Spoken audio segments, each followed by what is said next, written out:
Hello everyone, how are you all? I hope that you all are doing great. First of all मैं आप सबका बहुत सारा welcome कर देती हूँ स्टडी अड्डा 365 के प्लेटफॉर्म पे। बहुत सारा आपका स्वागत है। एंड दोस्तों, आज का हमारा इंग्लिश की वॉकेब का टॉपिक हम जो करने जा रहे हैं वो है para jumble and sentence rearrangement. ठीक है, ये थोड़ा सा ट्रिकी होता है एंड बहुत ज़्यादा मज़ेदार होता है। इसमें हमें क्या होता है, जब हमारे एग्जाम पेपर में ये क्वेश्चन जब आता है तो हमें एक पैराग्राफ को एक जम्बल्ड पोजीशन में दे दिया जाता है। ठीक है, कि उस पैराग्राफ को करेक्ट सिचुएशन में, करेक्ट ऑर्डर में वो नहीं लिखते हैं एंड उसको हम्बो जम्बो बना करके वो उसे प्रेजेंट करते हैं। एंड हमसे वो चाहते हैं कि हम उस पैराग्राफ का जो कि जम्बल्ड है उसका सेंटेंस रीअरेंजमेंट प्रॉपर से करें, उसकी सीक्वेंसिंग करें या उसकी हम ऑर्डरिंग करें। ठीक है, सबसे पहले मैं आपको ये बता दूं कि ये जो क्वेश्चन है हमारे एग्जाम में किस किस तरीके से आता है। ठीक है, या जैसे उन्होंने आपको ए बी सी डी की फॉर्म में 4 ऑप्शंस देंगे। ठीक है, 4 उन्होंने आपको सेंटेंस दिए। मे बी इसका जो आंसर है वो सी बी डी ए हो, ए डी बी सी हो, कुछ भी इस तरीके से वो आपसे ऑप्शन ए और ऑप्शन बी और ऑप्शन सी एंड डी करके पूछ सकते हैं। सेकंड, वो आपसे 1 2 3 4 वाली फॉर्म में ये क्वेश्चन आपको पूछा जा सकता है। एंड इसमें क्या है ना कि वो आपको पैराग्राफ प्रॉपर बना के नहीं देंगे, उनके सेंटेंसेस को ब्रेक कर करके अलग अलग सेंटेंस वो आपको बनाने देंगे एंड आपको उन्हें फिर रीअरेंज करना है। ठीक है, उनका ऑर्डर या सीक्वेंस, ये 2 चीजें हैं जो वो आपसे वहां पर सेट करवाएंगे। एंड थर्ड, ये एक आ सकता है PQRS वाली फॉर्म में। लेकिन करना आपको सब में एक ही चीज है, आपको उसमें उनका ऑर्डर ठीक करना है। ठीक है, अब आप कहोगे कि मैम हमें इनका ऑर्डर हम कैसे ठीक कर सकते हैं ना, हमें कैसे पता लगेगा कि which is to place first and which is to place at last, है ना, कौन सा वाक्य हम पहले लिखें, कौन सा वाक्य हम लास्ट में लिखें।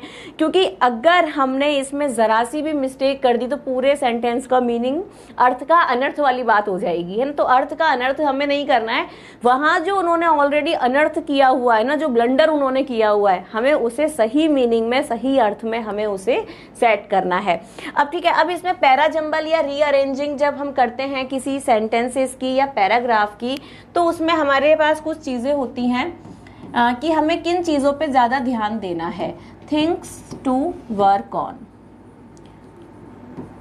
एक तो आपको ये पैराग्राफ, ये सेंटेंसेस जो हैं थोड़े छोटे भी आ सकते हैं एंड कई बार ऐसा होता है कि ये बहुत बड़े बड़े फॉर्म में भी आ जाते हैं, तो आपको पैनिक नहीं करना है। ठीक है, आपको एक तो सबसे पहले वहाँ पेशेंस के साथ आपको पूरे एग्जाम्पल्स वहाँ पर पढ़ने हैं।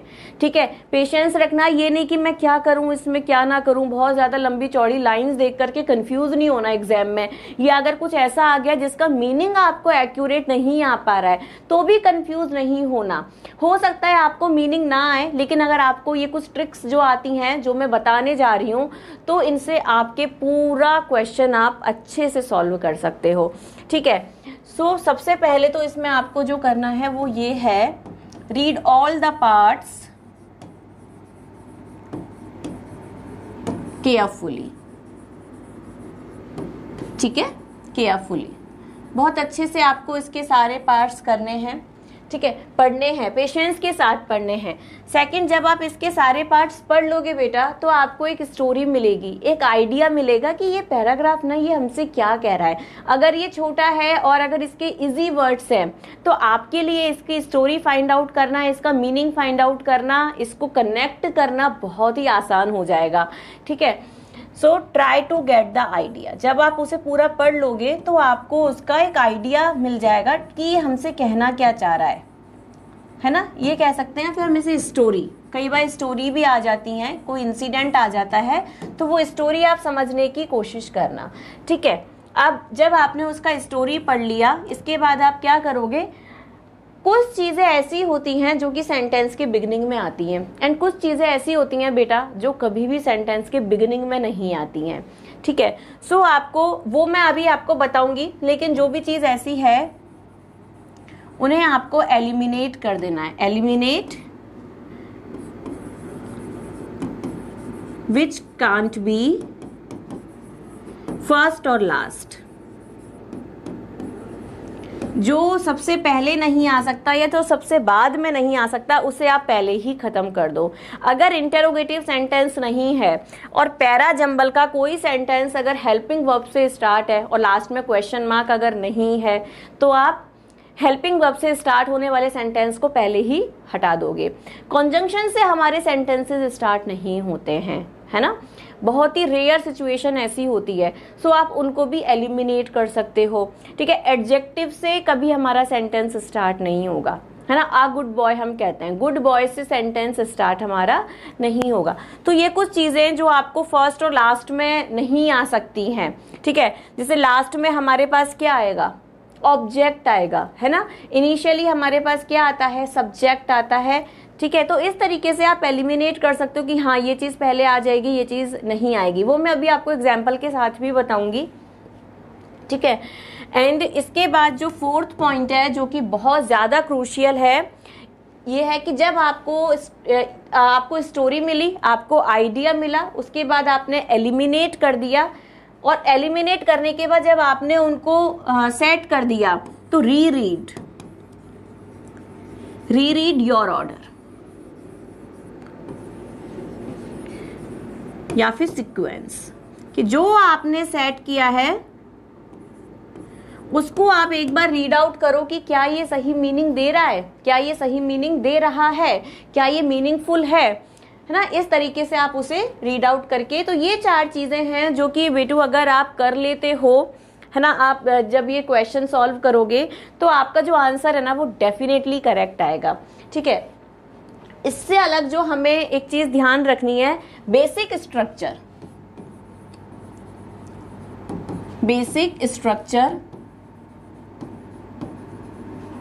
Of a sentence.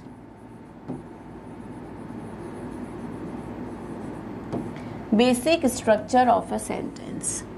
ठीक है, क्या होता है basic structure of a sentence में, एक तो हमारे पास सब्जेक्ट उसमें सबसे पहले होता है ना, सब्जेक्ट के बाद उसमें वर्ब आ जाती है, एंड जो ऑब्जेक्ट होता है ऑप्शनल होता है। ठीक है, कई बार आ जाता है जैसे आई प्ले में सेंटेंस हमारा खत्म हो गया, लेकिन हमारा सेंटेंस कभी भी ये नहीं होता वर्ब एंड सब्जेक्ट, ये हमारा सेंटेंस स्ट्रक्चर कभी नहीं होता है।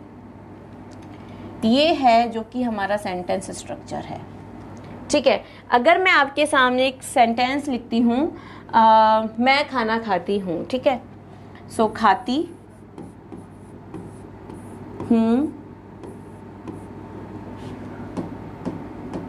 खाती खाना मैं हूं। ये सेंटेंस उतना अच्छा मीनिंग नहीं दे रहा है ना, पूरे अच्छे से ये नहीं है। अगर इसी को मैं अगर प्रॉपर लिखूं, मैंने सबसे पहले यहाँ अपना सब्जेक्ट प्लेस किया मैं, फिर मैंने यहाँ पर अपना खाना, अपना फूड रखा खाती हूँ,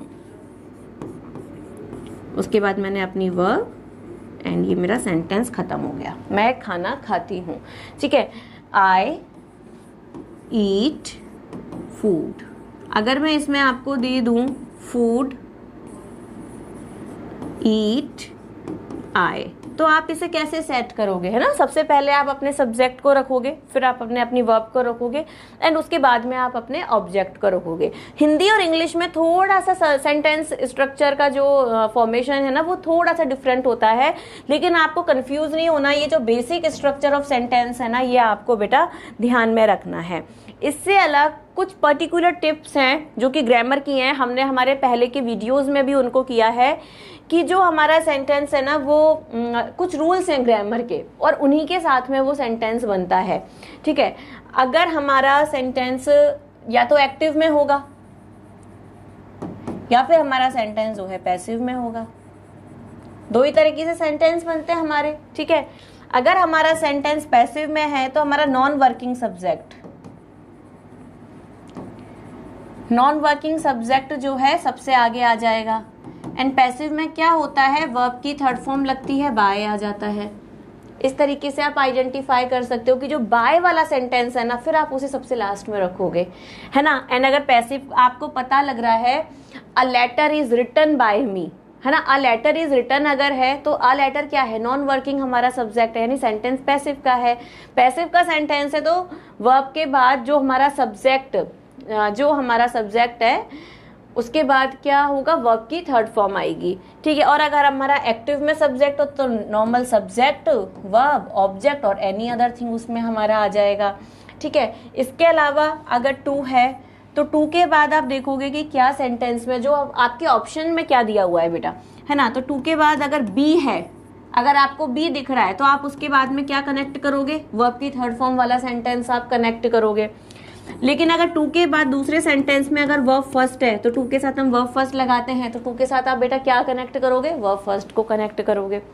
अगर आपका एक ऑप्शन हैव पे खत्म हो रहा है, हेड पे खत्म हो रहा है, या हैव पे खत्म हो रहा है, या फिर हैज पे खत्म हो रहा है, तो ये तीनों क्या लेती हैं बेटा, वर्ब की थर्ड फॉर्म लेती हैं। तो पैराजंबल में या जब आप उनकी सीक्वेंसिंग करोगे तो आप क्या करोगे बेटा, हेड के बाद आप वो सेंटेंस लोगे जिसमें वर्ब थर्ड से स्टार्टिंग हो रही है, क्योंकि ये हमारा रूल कहता है कि हेड और हैव और हैज के बाद क्या आती है, वर्ब की थर्ड फॉर्म आती है, ठीक है। इसी तरीके से एक और चीज बताती हूँ कि जब आईएनजी आ जाता है, आईएनजी कब आता है, जब हमारे पास वॉज होता है, वर होता है, आर होता है, इज होता है, एम होता है, या फिर विल बी और शैल बी हो जाते हैं, W and S, will be and shall be हो जाते हैं। तो हमारे साथ क्या आती है, आईएनजी फॉर्म की। सपोज अगर उस टाइम हमारा सेंटेंस आर पे खत्म है ना, इस पे खत्म है, तो नेक्स्ट जो हम अपना ऑप्शन चूज करेंगे उन PQRS में से या उन 1 2 3 4 में से, तो वो फिर इनसे रिगार्डिंग होगा। तो ये कुछ बेसिक सी ऐसे ग्रामर की टिप्स हैं, ग्रामर के ऐसे रूल्स हैं जिनसे हमें पैराजंबल करना ना बहुत आसान हो जाता है, ठीक है। अब इसके कुछ रूल्स जो मैंने सेट किए हैं आपके लिए मैं आपको बताती हूँ। Like things to bear in mind, strategies to employ, every sentence has a subject. देखो हर किसी सेंटेंस में सब्जेक्ट होता है, एंड एक्सेप्शंस को छोड़ दें तो मेजरली हमारा जो सेंटेंस है ना बेटा वो सब्जेक्ट से स्टार्ट होता है। तो सबसे पहले तो आपको आपके जो ऑप्शंस मिलेंगे ना उनमें से आपको आपका सब्जेक्ट पकड़ लेना है कि ये सब्जेक्ट मैंने पकड़ लिया। अब इसके बाद देखो वर्ब वाला सेंटेंस आप देखोगे कि किसमें वर्ब आ रही है। अब जो हमारा प्रेडिकेट होता है, प्रेडिकेट में क्या आती है, प्रेडिकेट के साथ वर्ब आती है, तो आपको वर्ब को फाइंड आउट करना होगा। आपने सब्जेक्ट फाइंड आउट करा, उसके बाद आपको वर्ब फाइंड आउट करा, तो locating the subject will give head away, आपको आगे का रास्ता बताएगा। सबसे पहले आप सब्जेक्ट आइडेंटिफाई अपना करोगे कि भाई मेरा मुद्दा क्या है, मेरा सब्जेक्ट क्या है, मेरा डूअर क्या है, मेरा टॉपिक क्या है। सब्जेक्ट के बाद आप वर्ब, क्योंकि प्रेडिकेट आपको देखना है। In arranging the parts of the sentence sequentially the subject of a sentence is a noun और अ प्रोनाउन। अब आप ये भी देखो कि जो हमारे सेंटेंस के सब्जेक्ट होते हैं ना वो दो ही हो सकते हैं, या तो वो नाउन हो सकता है या फिर वो प्रोनाउन हो सकता है। नाउन कौन होते हैं, नाउन किसी भी पर्सन का नेम या किसी भी जगह का नेम हो जाएगा, ठीक है। और प्रोनाउन क्या होते हैं, ही, शी, इट, ही, है ना, ये हमारे प्रोनाउन होते हैं। सो जब आपको आपका सब्जेक्ट नाउन या प्रोनाउन, चाहे वो लिविंग थिंग हो या फिर वो नॉन लिविंग थिंग हो, ये जब आपको मिल जाती है तो आपका सेकंड टारगेट होता है कि आपको वर्ब को आइडेंटिफाई करना होता है, ठीक है। इसके बाद आपका नेक्स्ट है कि nouns are always mentioned and first. Nouns जो होते हैं ना बेटा वो सबसे पहले तो अपने प्रॉपर नेम के साथ आते हैं, प्रॉपर नाउन के साथ आते हैं, एंड उसके बाद उन्हें रिप्लेस कर दिया जाता है प्रोनाउन के थ्रू। तो ये आपको याद रखना है कि यार अगर किसी सेंटेंस में एक अगर पैराजंबल आपको दिया उन्होंने PQRS में, किसी में तो नाम आ रहा है एंड किसी और ऑप्शन में दे आ गया या ही आ गया, तो वो फर्स्ट नहीं होगा। नाम वाला सेंटेंस जो है ना वो फर्स्ट होगा। तो ये ट्रिक्स होती हैं। जैसे ये सेंटेंस है, Raman told Mona that he trusted. He किसके लिए आया है, रमन के लिए आया है। तो पहले उन्होंने हमें यहाँ नाम दिया, उसके बाद उन्होंने रमन का नाम ना लिख करके उसे प्रोनाउन से रिप्लेस किया, मोना का नाम ना लिख करके उसे हर से उन्होंने रिप्लेस किया, ठीक है। Hina promised her self, Hina ने अपने आप को प्रॉमिस किया। पहले इन्होंने हमें यहाँ पर नाम दिया है बेटा, उसके बाद उन्होंने यहाँ प्रोनाउन का यूज किया है। सो पहले आता है नाउन, उसके बाद अगर नाउन का दोबारा काम है, नाउन को मेंशन अगर करना है तो आता है प्रोनाउन। तो अगर किसी भी पैरा जंबल में आपको प्रोनाउन भी मिल रहा है, नाउन भी मिल रहा है, तो फर्स्ट आप किसे प्लेस करोगे बेटा? फर्स्ट आप नाउन को प्लेस करोगे, सेकंड पे आप प्रोनाउन वाले सेंटेंस को प्लेस करोगे। ठीक है, नेक्स्ट है the predicate contains the verb, so find out the subject and locate the verb. तो आपको सब्जेक्ट अपना फाइंड आउट करके आपकी वर्ब फिर ढूंढनी है। ठीक है, अ सेंटेंस में बी ईदर इन एक्टिव, केवल दो तरीके होते हैं बेटा इंग्लिश में, चाहे वो कहीं की भी कैसी भी इंग्लिश हो, तो बहुत आसान है आपके लिए पैरा जंबल सेट करना, क्योंकि या तो सेंटेंस हमारा एक्टिव में होगा या फिर हमारा सेंटेंस कैसे होगा बेटा? पैसिव में होगा। इसके अलावा हमारा सेंटेंस नहीं बन सकता। ठीक है, तो ये भी आपके लिए बहुत आसान है। अगर आपका नॉन वर्किंग सब्जेक्ट है तो आपको वर्ब की थर्ड फॉर्म वाला ऑप्शन आपको आइडेंटिफाई करना है। ठीक है, बाय वाला जो सेंटेंस है वो आपका लास्ट में आ जाएगा। तो इनसे क्या चीजें बहुत आसान हो जाती हैं। So Aditi help them in their work, Aditi ने उनकी मदद करी उनके काम में। ठीक है, ये हमारा सेंटेंस किस में है? एक्टिव में है। ठीक है, इसका जैसे पैसिव में भी बन जाएगा, लेकिन यहाँ बनाया हुआ नहीं है। नेक्स्ट है हमारा connectors occur generally in the middle और alternatively in the beginning of the sentence. Generally जो कनेक्टर्स होते हैं ना, कंजंक्शन जो होते हैं ना बेटा, वो मिडिल में ही आते हैं। कभी कभी ऐसा केस होता है कि वो पहले आ जाते हैं, लेकिन कनेक्टर के बाद फिर हमेशा सब्जेक्ट आएगा। ठीक है, if you are happy, you are happy, अगर तुम खुश हो तो तुम खुश हो। You will be healthy if you are happy, तुम खुश रहोगे अगर तुम हेल्दी रहोगे अगर तुम खुश हो। तो यहाँ मिड में आया है। ठीक है, that he is ill is no news, वो बीमार है ये कोई ऐसी न्यूज नहीं है। ठीक है, तो यहाँ पर दैट से शुरू है। It is no news that he is ill, तो किसी भी तरीके से कॉन्जंक्शन से सेंटेंस बन सकता है। मिडिल में भी आ सकते हैं एंड बिगिनिंग में भी आ सकते हैं, लेकिन मेनली वो कहाँ आते हैं बेटा? मिडिल में आते हैं। ठीक है, नेक्स्ट है ये कुछ हमारे ऑप्शंस हैं, जो कि ये वाले जो ऑप्शंस है ना, ये आपको PQRS वाली उसमें है, तो देखते हैं इनको। Where Gandhi ji stood our long discussions about socialism had left me rather bewildered and confused as to just. अब आप देखो, जो हमने रूल किए थे WH वर्ड से, पहली बात ये इंटेरोगेटिव सेंटेंस नहीं है, तो P से तो हमारा कोई ये स्टार्ट ही नहीं हो सकता, कट हो गया P से स्टार्ट, क्योंकि वेयर है। Our long discussions about socialism, इससे हो सकता है। हैड लेफ्ट मी, हैड से भी हमारा कोई ऑप्शन स्टार्ट नहीं होगा। अब आप इनमें देखो कि जो P से और R से शुरू हुए उनको तो हम हटा ही देते हैं।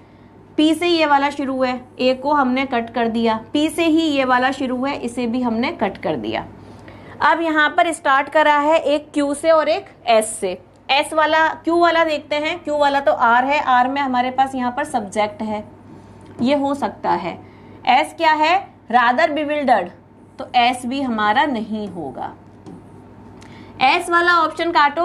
अब आप देखो कि बेटा इसमें आपको सेंटेंस पढ़ने की जरूरत ही नहीं पड़ी और आपको खुद ब खुद आपका आंसर मिल गया, क्योंकि जो ट्रिक्स हैं कि सेंटेंस किन से स्टार्ट हो सकता है, किन से सेंटेंस स्टार्ट नहीं हो सकता, क्या ये बिगनिंग हमें अच्छी वाइब दे रही है, क्या ये बिगनिंग हमें अच्छी फील दे रही है कि हाँ मेरा सेंटेंस करेक्ट होगा, तो ही। अब आप देखो खुद आप इनसे सेंटेंस स्टार्ट कर ही नहीं सकते, तो आपके तीनों ऑप्शन कट गए and option number B answer आपका निकल के आ गया। और हमने तो अभी क्वेश्चन पूरा पढ़ा ही नहीं है। चलो एक बार लेकिन अपने आंसर को श्योर करने के लिए जो हमारी फोर्थ टिप थी कि हमें रीचेक करना है, रीरीड हमें करना है। तो एक बार सेंटेंस को पढ़ते हैं। क्यों पढ़ते हैं? सबसे पहले, our long discussions about socialism had left me rather bewildered and confused as to just where Gandhi ji stood। ठीक है, अब इसका पूरा मीनिंग निकल के आ गया कि जो हमारे लंबे डिस्कशंस हुए सोशलिज्म पे, उन्होंने मुझे या तो भौचक्का कर दिया या फिर कंफ्यूज कर दिया और मैं उसी जगह पे आ गया जहां पर गांधी जी भी कंफ्यूज स्थिति में खड़े हुए थे। ठीक है, सो ऑप्शन नंबर बी। तो ये बहुत आसान सी ट्रिक्स हैं बेटा, जिनसे आप अपना क्वेश्चन का आंसर निकाल सकते हो। अब देखो ये वाला जो आपका फॉर्मेट है ना, ये 1 2 3 4 वाली फॉर्म में है। कुछ भी कैसे भी आ सकता है, ABCD भी आ सकता है, PQRS भी आ सकता है, 1 2 3 4 भी आ सकता है। आपको 1 2 3 4 अलग अलग करके भी दे सकते हैं एंड स्लैश स्लैश लगा करके भी आपसे क्वेश्चन स्टेटमेंट आपको दिए जा सकते हैं, ठीक है। सो फर्स्ट है which is essential for its complete understanding. अब विच से इंटेरोगेटिव सेंटेंस है नहीं, तो 1 से तो हमारा सेंटेंस बेटा स्टार्ट ही नहीं होगा। ऑप्शन नंबर सी हमारा कट गया है ना, ऑप्शन नंबर सी खत्म हो गया। नेक्स्ट है the 5 pages introduction to the script places it in the right perspective and gives. अब आप देखो एंड से हमारा सेंटेंस स्टार्ट नहीं हो सकता, एंड को हटा दो, ए को हटा, फर्स्ट को हटा दो एंड थर्ड को हटा दो। अब थर्ड से कोई ऑप्शन है? यस, थर्ड से हमारा ऑप्शन नंबर ए है, हमने इसे हटा दिया। नेक्स्ट है हमारा a background to the film, ये फोर्थ है, to the 5 a background to the film the 5 page introduction to the script. क्या ये ठीक बैठ रहा है या फिर हम सेकंड को पहले रखें? The 5 page introduction to the script places it in the right perspective and gives the uninitiated reader a background to the film. आप देखो इससे भी सेंटेंस आपका नहीं बैठेगा। A background to the film the 5 pages introduction नहीं बैठ रहा है ना। सो यहाँ पर आपका आंसर क्या होगा बेटा? क्या होगा यहाँ पर आपका आंसर? आप आइडेंटिफाई कर सकते हो? 2 3 1 4, इसको भी कट कर दो। ऑप्शन नंबर बी आपका आंसर होगा, है ना। आप देखो कि आपको एक फील आ जाएगी, क्योंकि जब अगर आपको सेंटेंस स्ट्रक्चर अच्छे से पता है, how to frame a sentence, if you know this बेटा, तो आपके लिए बहुत ही आसान है। इसमें कुछ भी टेंशन नहीं करना और इतने लंबे लंबे सेंटेंसेस देख के ना पैनिक नहीं करना, ये तो फिर भी छोटे हैं, ठीक है। सो एक बार इसे रीरीड करते हैं। द 5 पेज इंट्रोडक्शन, ये हमारा क्या हो गया? सब्जेक्ट हो गया। To the script places it, ये हमारा predicate, places it in the right perspective, a background to the film, नहीं, the right perspective and gives the uninitiated reader a background to the film which is essential for its complete understanding। ये हमारा सबसे last में आएगा। WH connector है यहाँ पर, है ना, रिलेटिव प्रोनाउन वाला काम कर रहा है, ठीक है। So answer number B. Next है हमारे क्वेश्चंस हैं जो कि PQRS वाली फॉर्म में है एंड इसमें आपको क्या करना है? करेक्ट सीक्वेंस आपको प्लेस करना है। अब ये एक्सरसाइज है बेटा, जो हमने अभी जो टिप्स पढ़ी हैं, जो ट्रिक्स हमने पढ़ी हैं, उनके लिए हम इन पर अप्लाई करेंगे and will find out the correct order और the correct sequence of the paragraph. First है, ये सेंटेंस क्या है बेटा? मैनी से स्टार्ट होंगे। अब आपको इनमें वो देखना है कि मैनी के बाद सबसे अच्छा कौन सा फिट होगा, तो बिगिनिंग इनकी इन्होंने दे दी है मैनी, ठीक है।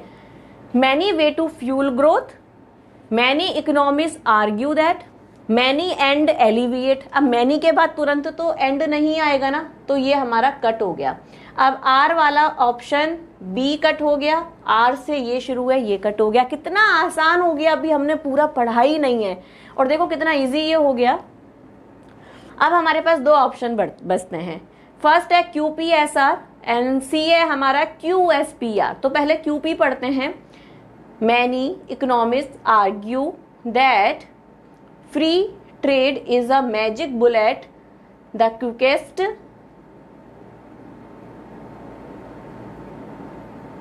No, many economists argue that argue that way to fuel growth,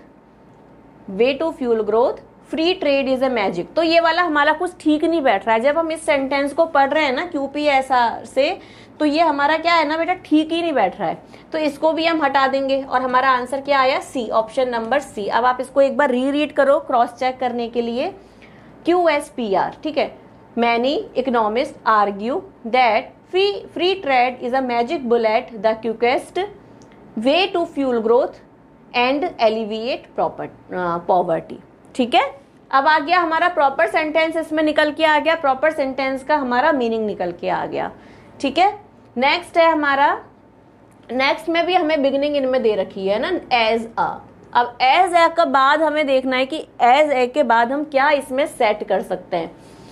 As a maestro appear to the enjoying very bit as a end। अब देखो क्यू तो होगा ही नहीं, क्यू से कोई ऑप्शन है? क्यू से कोई ऑप्शन ही नहीं है। As a thunderous applause applause from, ये भी नहीं होगा। आर से कोई हमारे ऑप्शन है?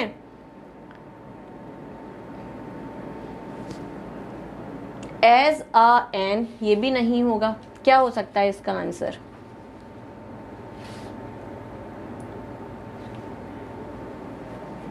ठीक है, आप देखो as a thunderous applause from, ठीक है, ये कुछ ठीक बैठ रहा है क्योंकि एज ए के बाद बेटा एन नहीं आएगा, तो एस वाला आंसर एस से इसमें दिया हुआ ही नहीं है, ये ठीक, ये भी नहीं होगा। एज ए मास्ट्रो, ये भी नहीं होगा। तो पी वाले ऑप्शंस तो हम पहले ही कट कर देते हैं। ठीक है, नेक्स्ट है R S and R Q. As a thunderous अपोलॉज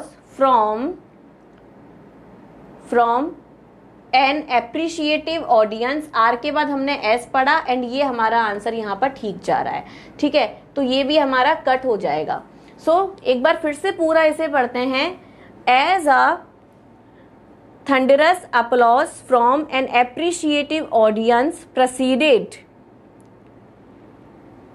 proceeded and followed every composition, the maestro appeared to be enjoying every bit of it। ठीक है, ये आपको क्लियर हुआ कि बहुत as a thunderous applause from an appreciative audience, कि जैसे ही musician को बहुत सारी प्रेज मिली, बहुत सारी क्लैपिंग मिली, बहुत सारी तारीफें मिली एप्रिशिएटिव ऑडियंस की तरफ से, and followed every composition, and उसने पूरे कंपोजिशन को फॉलो किया। The master appear to be enjoying, and जो उस्ताद थे, जो मास्टर थे, he appear to be enjoying every bit of it. So option number B is the correct answer. ठीक है, so moving ahead, next question is keeping. First इन्होंने हमें क्या दिया है, यहाँ पर कीपिंग दिया है बेटा। अब कीपिंग के बाद हम क्या लिख सकते हैं? Keeping farmers to smoke their fields, keeping in view, keeping agriculture experts have advised, keeping the night to protect vegetables. क्या हम इसमें दे सकते हैं? Keeping the night to protect, keeping the night to protect, क्या ये इसका आंसर हो सकता है? एस वाला तो इसका आंसर नहीं हो सकता बेटा। तो ये दो ऑप्शन हमारे एस के हैं, इन्हें हम रिमूव कर देते हैं हमारे क्वेश्चन को और आसान बनाने के लिए। नेक्स्ट हमारे पास बचे Q P and Q R. पहले क्यू पी वाला पढ़ते हैं। Keeping in view the prevailing weather conditions farmers to smoke, तो ये नहीं आएगा, ये नहीं आएगा, मेरे हिसाब से ये नहीं आएगा। एक बार हम डी ऑप्शन देखते हैं। Keeping in view the prevailing weather conditions, agriculture experts have advised farmers to smoke their fields during the night, protect vegetables from cold। So option number D है जिससे हमारा बेटा पूरा सेंटेंस प्रॉपर बन रहा है। Keeping in view the prevailing weather conditions, prevailing जो अभी का जो मौसम है हाल फिलहाल का, उसको माइंड में रखते हुए एग्रीकल्चर एक्सपर्ट्स ने एडवाइस किया है फार्मर्स को कि वो अपने खेतों में थोड़ा सा स्मोक रखें, थोड़ा सा आग जला के रखें, ताकि वो ठंड की रात में अपनी सब्जियों को ठंड से बचा सकें। निकल के आ गया ना? तो देखो बहुत इजी हो जाता है अगर आपको ये पता है ना कि फर्स्ट में क्या हम रख सकते हैं और लास्ट में क्या आएगा, तो आपके लिए पैरा जंबल करना बिल्कुल भी डिफिकल्ट नहीं है। So moving ahead, next question is, इसमें आपको सब्जेक्ट दिया हुआ है बेटा, इट इज आपका बिगिनिंग है। सो इट इज स्ट्रेसफुल और joyful, it is with the belief in the evanescence, it is necessary to rise above the situations, it is end. अब आप देखो एंड, इट इज एंड वाला तो बनेगा ही नहीं, तो इट इज एंड को हमने हटा दिया। एस से हमारा कुछ स्टार्ट हो भी नहीं रहा वैसे इसमें। ठीक है, it is with the belief in the evanescence of life itself. Q से भी नहीं होगा। आप देखो क्यू से भी अगर आप स्टार्ट करते हो ना इट इज के बाद, तो आपके सेंटेंस में ना अच्छी फील नहीं आ रही है, आपको मजा ही नहीं आ रहा है कि ये सेंटेंस ना करेक्ट भी हो सकता है। तो ये दो ऑप्शन बेटा हमने जो कट कर दिए, एक हमारे पास है आरपी और एक है RS. It is necessary to rise above the situations, stressful और joyful, with the belief in the evanescence of life itself and in the philosophical of the purpose of life। तो जब हमने ऑप्शन नंबर ए से पढ़ा तो हमारा answer और हमारा प्रॉपर सेंटेंस इसमें निकल के आ गया। ठीक है, ये सेंटेंस हमसे क्या कह रहा है? It is necessary to rise above the situations, कि हमें स्ट्रेसफुल और जॉयफुल, हमें अपना जीवन जीने के लिए, हमें अपनी लाइफ में आगे बढ़ने के लिए ना जॉयफुल और स्ट्रेस की जो सिचुएशन है ना उससे ऊपर उठ जाना चाहिए with the belief in the evanescence of life itself, क्योंकि हम जानते हैं कि जो evanescence क्या होता है ना, something which is not permanent, क्षणभंगुर, ठीक है, कि जो हमारी लाइफ है ना ये बहुत क्षणभंगुर है, ये परमानेंट नहीं है, लाइफ सबकी एक दिन एंड होनी है। तो अब हमें सुख और दुख की माहौल से ऊपर उठ जाना चाहिए, and in the philosophical of the purpose of life, और हमें मतलब अपने जीवन के फिलोसफिकल पर्पज की जो हमारी लाइफ में जो हमारे एक दार्शनिक जो दर्शन जो कहता है ना जीवन का दर्शन, वो भी यही कहता है कि हमें स्ट्रेसफुल और जॉयफुल माहौल से ऊपर उठ जाना चाहिए, क्योंकि ये जिंदगी क्या है, बहुत ही इम्परमानेंट है, क्षणभंगुर है, आज है और कल नहीं है। Okay, got it. So next question is, it is getting started by the difference. The difference से ये क्वेश्चन आपका स्टार्ट हो रहा है। द डिफरेंस एंड डेवलपमेंट, अब एंड से तो आपका कोई आएगा, the difference and development on the other affects, the ये होगा नहीं वैसे मेरे हिसाब से, पी से इसमें कुछ स्टार्ट भी नहीं है, पी से हो भी नहीं रहा था स्टार्ट, ठीक है। The difference in the relationship between, ये कुछ बन रहा है, ये तो कुछ बन रहा है। The difference but the age, R से भी स्टार्ट नहीं होगा, आर से भी कुछ भी इसमें स्टार्ट नहीं हो रखा है। The difference not just the rate of population, the difference के बाद एकदम से नॉट कैसे आ जाएगा, उन्होंने पहले तो कुछ दिया ही नहीं है हमें, है ना। तो एस से हमारा कोई ऑप्शन नहीं हो सकता। बच्चे हमारे पास दो, QP S R and Q R S P, एक बार इन्हें पढ़ते हैं, पहले क्यूपी पढ़ते हैं। The difference in the relationship between death and birth rates on the one hand and development on the other effects, and development on the other effects, not just the rate of population growth but the age structure of the population. Option number B बेटा, option number B को एक बार आप रीरीड करो और आपको पूरा sentence इसमें मिलेगा। थोड़ा सा फिलोसफिकल सेंटेंस है, ठीक है, हमारी देश की पॉपुलेशन एंड इकोनॉमी से रिलेटेड ये सेंटेंस है ना, might be tough but not so tough. एक बार इसे रीरीड करो, आपको मीनिंग आ जाएगा। QPSR वाली फॉर्म में हमें इसे रीड करना है। The difference in the relationship between death and birth rates on the one hand and development on the other affects, है ना। देखो वन हैंड की यहाँ बात हो रही है एंड यहाँ पर ऑन द अदर की बात हो रही है, तो ये क्या हो गए, पहले फर्स्ट एंड फिर सेकंड, ठीक है। तो यहां से हमें ये ट्रिक मिल जाता है। On the other affects not just the rate of population growth but the age structure of the population, ठीक है। कि ये सेंटेंस कह रहा है कि जो हमारी बर्थ एंड डेथ रेट का जो रिलेशनशिप है ना, उससे केवल हमारा और मतलब जो उनका रिलेशनशिप है और जो उनका डेवलपमेंट हो रहा है, उससे ना केवल हमारा पॉपुलेशन ग्रोथ ही उससे अफेक्ट नहीं होती है, बल्कि उससे हमारा एज स्ट्रक्चर भी, कि कितने बच्चे आ रहे हैं अर्थ पर या कितने बच्चे जा रहे हैं इस अर्थ से, उससे हमारा एज स्ट्रक्चर भी पता लगता है, ठीक है। Moving ahead, next question is here, another supposed discovery of 29 inch footprints here claim to have. Q से कोई सेंटेंस आपका स्टार्ट नहीं होगा, आपको ऑप्शन भी नहीं दिए हुए हैं, ठीक है। Here we go again with yet, here we go again, ये हो सकता है ना, क्योंकि इसमें हमारे पास सब्जेक्ट आ रहा है वी। हेयर विच से कोई सेंटेंस स्टार्ट ही नहीं हो सकता, हेयर के बाद कैसे अचानक WH वर्ड आ जाएगा ना। वाई, अच्छी वाई भी नहीं आ रही है, फील ही नहीं आ रही है हमें। एस वाले दो ऑप्शन से इन दोनों को बिना पढ़े हटा दो, ठीक है।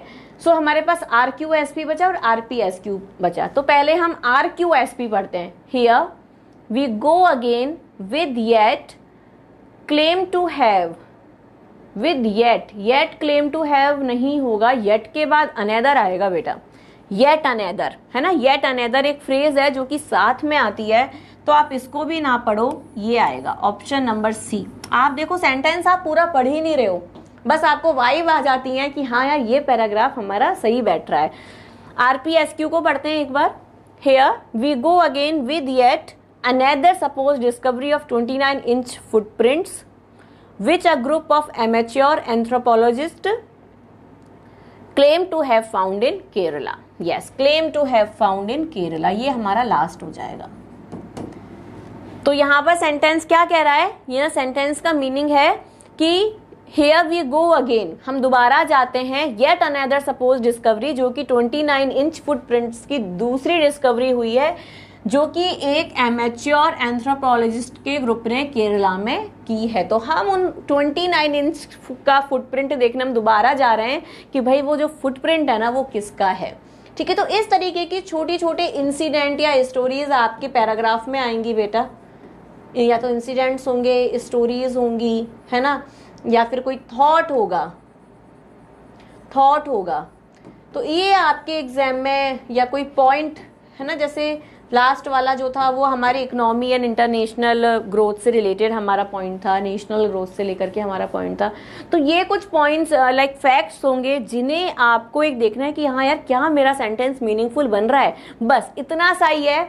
अगर इसके सपोज कि 5 क्वेश्चंस भी आते हैं और आपको अगर सेंटेंस फॉर्मेशन आता है तो आपके बेटा CUET के 25 जो मार्क्स है ना वो एकदम कंफर्म है। ठीक है, moving ahead, next question is creative. ये किससे स्टार्ट हो रहा है, क्रिएटिव से स्टार्ट हो रहा है। क्रिएटिव वर्ल्ड ऑफ रियलिटी हो सकता है, क्रिएटिव राइटर्स एंड आर्टिस्ट हो सकता है, क्रिएटिव ट्रांसफॉर्म द डिटेल ये नहीं हो सकता, क्रिएटिव इनटू द वर्ल्ड। तो R और S से तो बेटा कोई सेंटेंस आपका स्टार्ट होगा नहीं, R इसमें दिया नहीं है, S से भी नहीं होगा। हमारे पास क्या बचे, 2 ऑप्शन, QRPS, QPRS। S इसका मतलब है लास्ट में आएगा। अब देखना है हमें कि R और P होगा या P और R होगा। चलिए देखते हैं। Creative writers and artist through their imagination world of reality, world of reality तो नहीं होगा। सो QRP नहीं होगा, क्या पढ़ते हैं, QPRS पढ़ते हैं। Creative writers and artist through their imagination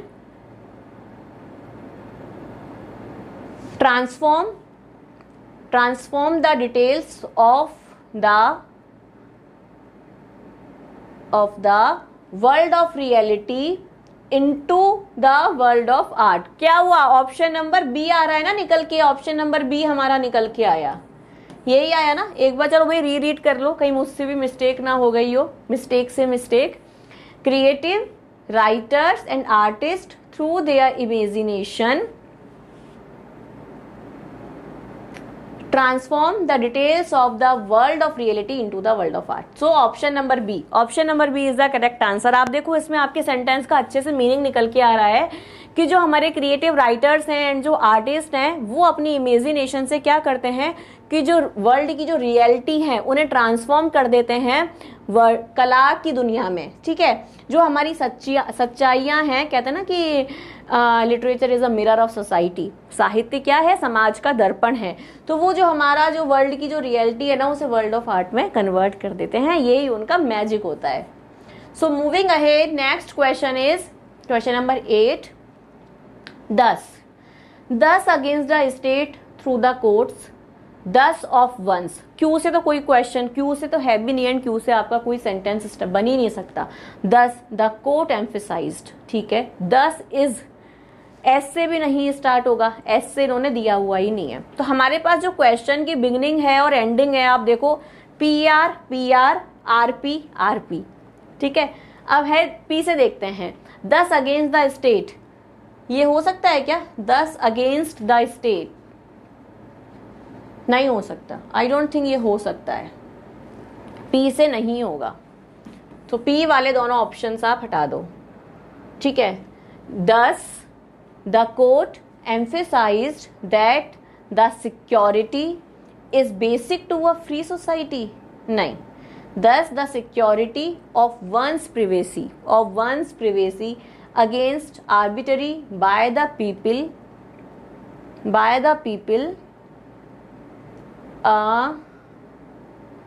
against the state।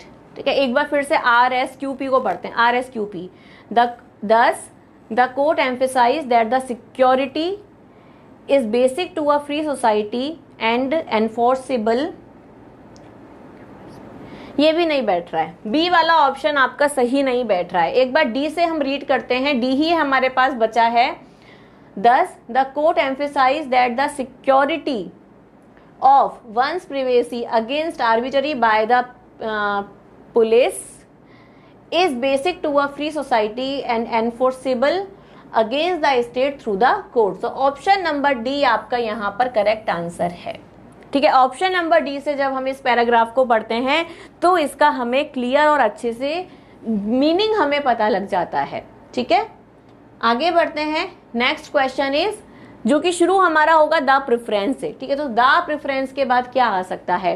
The preference responsibilities. The preference के बाद क्या रिस्पॉन्सिबिलिटीज आ जाएंगी? क्या नहीं आएंगी। पी से है भी नहीं और आएगा भी नहीं। देखो कितने अच्छे से इन्होंने सिक्वेंसिंग बनाई है, S R S R, P Q Q P. ठीक है, तो कुछ इसी तरीके से देखते हैं। एस से देखते हैं, the preference for the male child continuous, ये तो ठीक बैठ रहा है। आर से देखते हैं, the preference at least in urban India.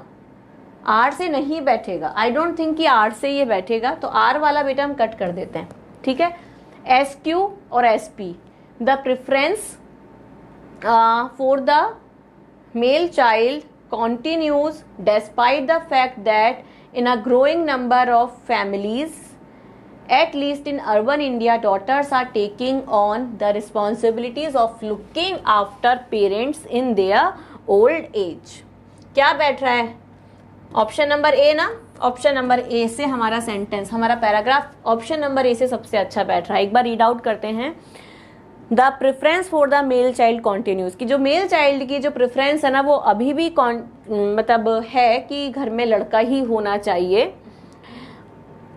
Despite the fact that in a growing number of families, इस फैक्ट के बाद भी कि जो बढ़ती हुई नंबर ऑफ फैमिलीज हैं, एटलीस्ट इन अर्बन इंडिया में डॉटर्स जो हैं अपने पेरेंट्स की ओल्ड एज में केयर कर रही हैं। सब ये जानते हैं कि आज के टाइम में लड़के और लड़की में कोई डिफरेंस नहीं है।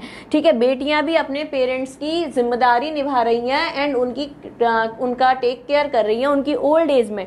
इसके बाद भी वहां पर मेल चाइल्ड की क्या है? रिक्वायरमेंट है। तो जब हम ऑप्शन नंबर ए से हमारे पैराग्राफ को पढ़ते हैं तो हमें इसका एक अच्छा जो मीनिंग है ना, जो उसका क्लियर मीनिंग है, जो उसका एक्यूरेट सीक्वेंस है, वो हमें बेटा यहाँ समझ आता है।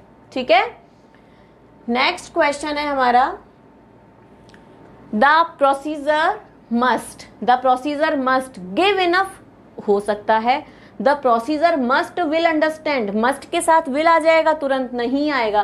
क्यू से हमारा कोई इसमें आंसर नहीं होगा, क्यू से दिया हुआ भी नहीं है। ठीक है, the procedure must about the product, आर से भी हमारा क्वेश्चन स्टार्ट नहीं होगा, सेंटेंस हमारा स्टार्ट नहीं हो सकता है।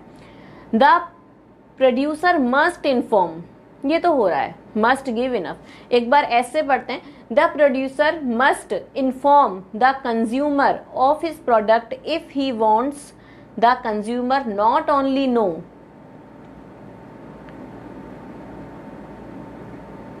About the product, as are about the product, but to buy it the producer must give enough information. Option number D है बेटा, ये सारे इसके कट हो जाएंगे। ऑप्शन नंबर डी से आप सेंटेंस को पढ़ो, इसका एक्यूरेट मीनिंग निकल के आ रहा है। एक बार रीड करते हैं सेंटेंस को।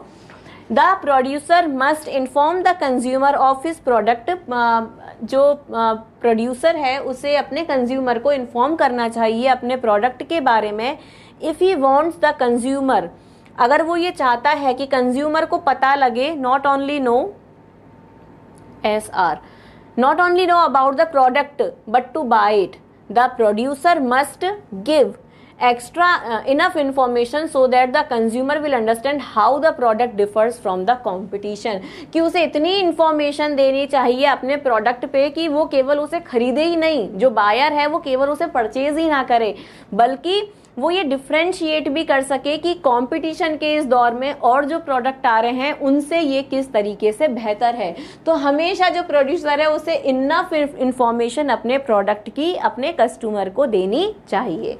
ठीक है, सो आंसर नंबर डी, क्योंकि डी के सीक्वेंस में जब हम सेंटेंस को पढ़ते हैं तो हमारा correct sequence and correct order जो है हमें मिल जाता है।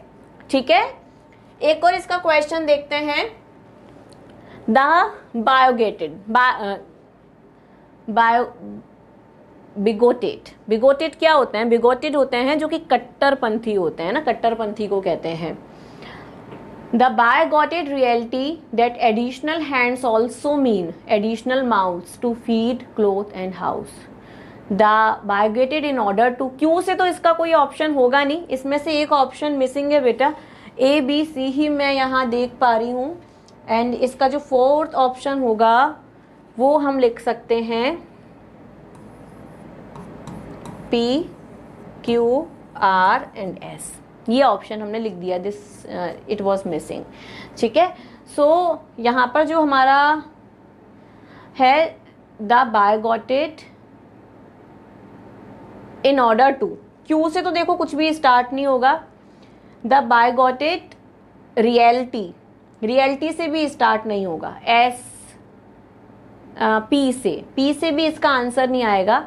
द बायगॉटेड बिलीफ, द बायगॉटेड बिलीफ, क्योंकि कट्टरपंथी का क्या होता है ना, विश्वास होता है। एस आएगा, द बायगॉटेड बिलीफ। तो एस वाले हैं, पी का ये कट कर दो, पी का ये वाला कट कर दो। S Q R P, S R Q P, ending जो है वो पी से ही होगी, ये भी हमें पता लग गया है।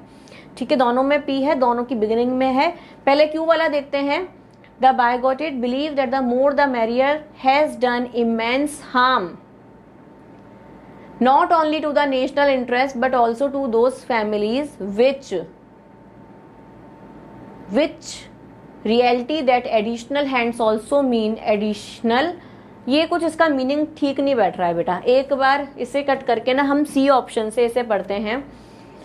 The bigoted believe the more the merrier has done immense harm in order to augment their incomes, plead for more children, ignoring the resultant reality. C, option number C. Option number C is the correct answer. अब आप एक बार इसको option number सी से पढ़िए। The bigoted believe, जो कट्टरपंथियों का जो विश्वास है, द मोर द मैरियर, कि जितने ज्यादा बच्चे होंगे उतनी ज्यादा खुशी होगी। हैज डन इमेंस हार्म, इसने बहुत ज्यादा नुकसान किया है। Not only to the national interest, केवल इसने राष्ट्रीय हित में ही नुकसान नहीं किया, लेकिन इसने उन परिवारों के लिए भी नुकसान किया है। आर के बाद क्यू, ठीक है, उन परिवारों को भी नुकसान किया है। In order to augment their incomes, की वो अपनी इनकम को बढ़ाएं। प्लीट फॉर मोर चिल्ड्रन, की उन्हें लगता है कि जितने बच्चे होंगे उतनी ज्यादा भविष्य में हमारी आय होगी। ठीक है, ऐसा कट्टरपंथी जो हैं वो सोचते हैं, लेकिन वो इस फैक्ट को इग्नोर कर देते हैं कि जो additional hands also mean additional mouse, कि केवल वो पैसा ज्यादा कमाएंगे नहीं बल्कि वो ज्यादा खाएंगे भी। इससे क्या होगी ना, हमारी जो देश की इकोनॉमी है ना वो डाउन होगी। क्योंकि पहले के टाइम में क्या बिलीव था कि ज्यादा बच्चे करो, हमारी केयर करने के लिए ज्यादा लोग होंगे, हमारे खेतों को देखने के लिए ज्यादा बच्चे होंगे, हमारा जो वंश है वो बढ़ेगा, हमारे परिवार के ज्यादा लोग होंगे। लेकिन जो ऐसे जो कट्टरपंथी थे, इससे देश को तो नुकसान हुआ ही, क्योंकि जो हमारी पॉपुलेशन है ना वो बहुत ज्यादा बढ़ गई बेटा। लेकिन उससे उन फैमिलीज को भी बहुत ज्यादा नुकसान हुआ जिन्होंने ये सोचा कि ज्यादा बच्चों से ज्यादा इनकम भी तो होगी, है ना।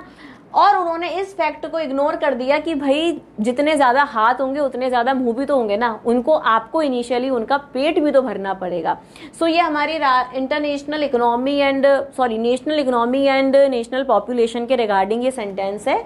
एंड ऑप्शन नंबर सी से पढ़ने पर हमें इसका पूरा मीनिंग समझ में आता है। ठीक है, अभी आज के लिए मैं ये सेशन यहीं पर क्लोज कर रही हूँ। इसका नेक्स्ट वीडियो भी आएगा जिसमें हम CUET में कौन कौन से पैराजंबल के क्वेश्चंस आए हैं, NTA के सैंपल पेपर में क्या क्या पैराजंबल के क्वेश्चंस हैं, हम उन्हें सॉल्व करेंगे। कुछ मैं अपने एग्जाम्पल्स भी उसमें दूंगी एंड कुछ जो CUET में जितने भी आए हैं, जैसे कि हम हमेशा करते हैं, CUET के सारे क्वेश्चंस को हम सॉल्व करते हैं, PYQs को।